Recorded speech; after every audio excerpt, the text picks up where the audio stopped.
And let me tell you, they're not safe. This is why we need to conduct oversight, because your people continue. In fact, you have lost more lives in detention than anybody else.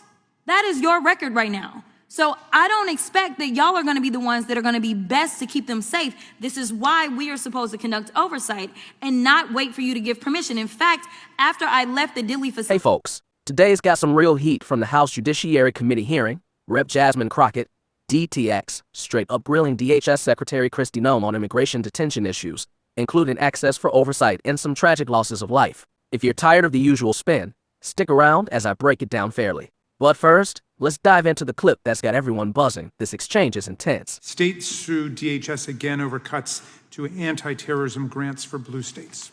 Without objection, the gentlelady from Texas is recognized for 5 minutes. Thank you so much. And Madam Secretary, you are almost to the end, so congratulations. I just have a couple of questions. Are you aware that the law that was written by this Congress makes it clear that members of Congress are allowed to, entitled to enter any detention? Representative Crockett, I apologize. I have to run to vote in another committee, Secretary, and Mr. Schmidt will chair, and you will get extra 15 seconds, but I apologize for that. Yes, thank you. Thank you so much Mr. for your Chairman. testimony. Appreciate it. Are you aware that the law makes it clear that members of Congress are allowed to enter any detention facility at any point in time in which they choose to? Yes, I'm aware of the visitation and oversight responsibility, and we work every day to try to accommodate members of Congress while taking into account the safety of those individuals that are being detained there. Let me be clear. At any time, correct? Yes, I understand there's litigation in this area. No, that's not my question. I'm not asking you about litigation. Yeah. I'm asking you what the law is, because let me put it to you this way. There's an appropriations rider that talks about correct, oversight. and appropriations are law, because you are asking us to correct. appropriate dollars right now for DHS, correct? Correct. And if we do that, you would take that as law, correct? Correct. Okay, so that is what the law states, yet somehow, myself and another colleague, Congressman Castro, we ended up giving a 7-day notice to the Dilley detention facility because I had actually already gone to El Paso before. And when I went to that facility and I asked them why it was that they were requiring me to do something that specifically my branch of government had dictated was not required, they said it was because of you. They said you were the one that said that they were not allowed to allow us entry unless we gave a 7 days heads up. Is that true? Yeah. The law specifically states oversight and visitations, and we are working to facilitate those, and we're at that time working to... Did you give the instruction that members must give a 7 days heads up or not? We had a policy in place that allowed us to get were you the one that ordered that policy? I have a responsibility for ensuring everybody in that facility is going to be safe, and that I have adequate no, but that's not my question, because the conduct problem, a tour let me tell you why we need to, reclaiming my time. The reason that I'm talking to you about this policy and you're talking to me about safety is because I did go into the Dilley detention facility. And let me tell you, they're not safe. This is why we need to conduct oversight, because your people continue. In fact, you have lost more lives in detention than anybody else. That is your record right now. So I don't expect that y'all are going to be the ones that are going to be best to keep them safe. This is why we are supposed to conduct oversight and not wait for you to give permission. In fact, after I left the Dilley facility, we were informed of a measles outbreak that was taking place in that facility. And another question I have, are you the one that ordered it to be reopened, because that facility was closed under Joe Biden?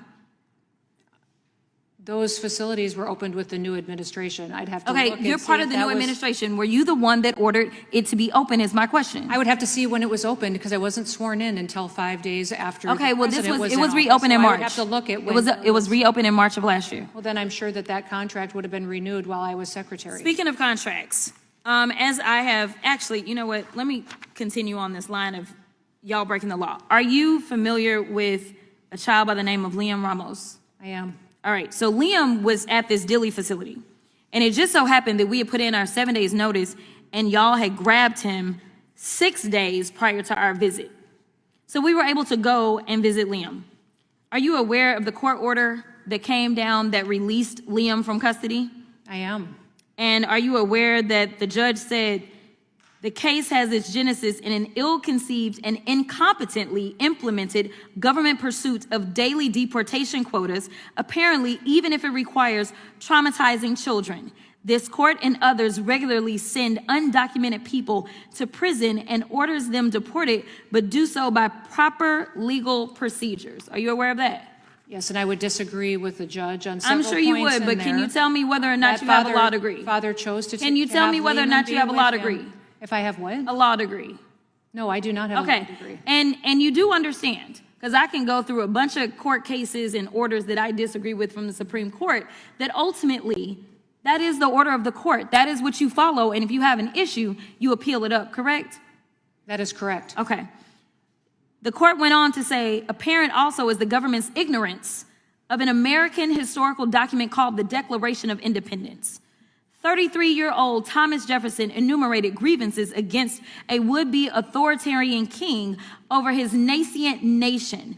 Among others were, he has sent hither swarms of officers to harass our people. He has excited domestic insurrection among us, for quartering large bodies of armed troops among us. He has kept us among, in times of peace, standing armies without the consent of our legislatures. Are you aware that he wrote that? Do you know that he was writing about ICE that falls under you? The judge? Yes. Yes. Okay. With that, I will yield, but I do have two UCs. The first UC is ICE training with slashed records show corroborating whistleblower claims from the Washington Post on yesterday. Without objection.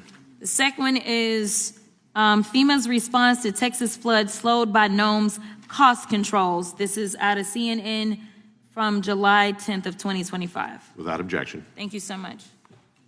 Okay, back to me. Let's unpack this step by step. Based on the facts from the C-SPAN transcript and recent reports, the hearing focused on DHS operations under Noem, particularly immigration detention facilities. Crockett pressed Noem on a policy requiring members of Congress to give 7 days notice before visiting, something Crockett says contradicts appropriations law, which allows unannounced oversight to ensure accountability. Noem defended it as necessary for safety, citing ongoing efforts to accommodate visits while protecting detainees and staff. This ties into broader issues. DHS reopened facilities like the one in Dilley, Texas, which was closed under Biden but renewed under the current admin. Crockett highlighted a measles outbreak there post-visit in a court case involving a child named Liam Ramos, where a judge criticized DHS for ill-conceived deportation quotas that traumatize kids. On one hand, Noem's points make sense. Detention centers deal with complex situations, and safety protocols are crucial, especially with high volumes. DHS reports from late 2025 showed they processed millions at the border, and policies, like notice requirements, could prevent disruptions. Fair to say, the admin's focus on enforcement has led to drops in crossings in some areas. Per Reuters data from February 2026, down about 30% year-over-year in targeted spots. On the other hand, Crockett's pushback highlights real concerns about transparency and human costs. The judge in the Ramos case slammed DHS for ignoring legal procedures and even referenced the Declaration of Independence to call out overreach. That's heavy stuff. NYT and Washington Post pieces from 2025 corroborate whistleblower claims of slash training and high detention deaths, with over 20 reported in custody last year alone, higher than previous admins according to advocacy groups like ACLU. Critics argue these policies prioritize quotas over humane treatment, leading to outbreaks and tragedies. As a regular guy paying bills here, I'm concerned about the balance. We need secure borders, but not at the expense of basic rights or oversight. I get why Noem emphasizes safety. No one wants chaos in facilities, but if Congress can't drop in unannounced, how do we catch problems like that measles outbreak early? It's frustrating when our tax dollars fund this, yet accountability feels blocked. This all connects directly to everyday life for us Americans. Think about it, immigration policies affect communities nationwide, from border states dealing with strains on resources to families worried about humane treatment. With midterms coming in November 2026, polls from Pew in early March show immigration as a top issue for 55% of voters, splitting along lines but uniting on the need for reform. If oversight lapses lead to more tragedies, it erodes trust in government, hits our wallets through lawsuits or inefficiencies, and fuels the division we're all tired of. On the flip side, effective enforcement could ease local burdens, like reducing costs for emergency services, but only if done right, without the human toll. Wrapping up, this hearing shows the tough spot we're in. Strong borders versus compassionate, transparent processes. Both sides raise valid points, but we need facts from audits to move forward without more loss. What do you think? Is Crockett right to push for no-notice visits? Or does Noem have a point on safety? Share in the comments. I'm curious about your takes from across the aisle. If this fair breakdown helped, give it a like, subscribe for more neutral dives into DC drama, and hit notifications. Let's add a poll. Should Congress have unannounced access to detention centers? Yes, no with some limits. Thanks for tuning in. Stay engaged, and take care out there.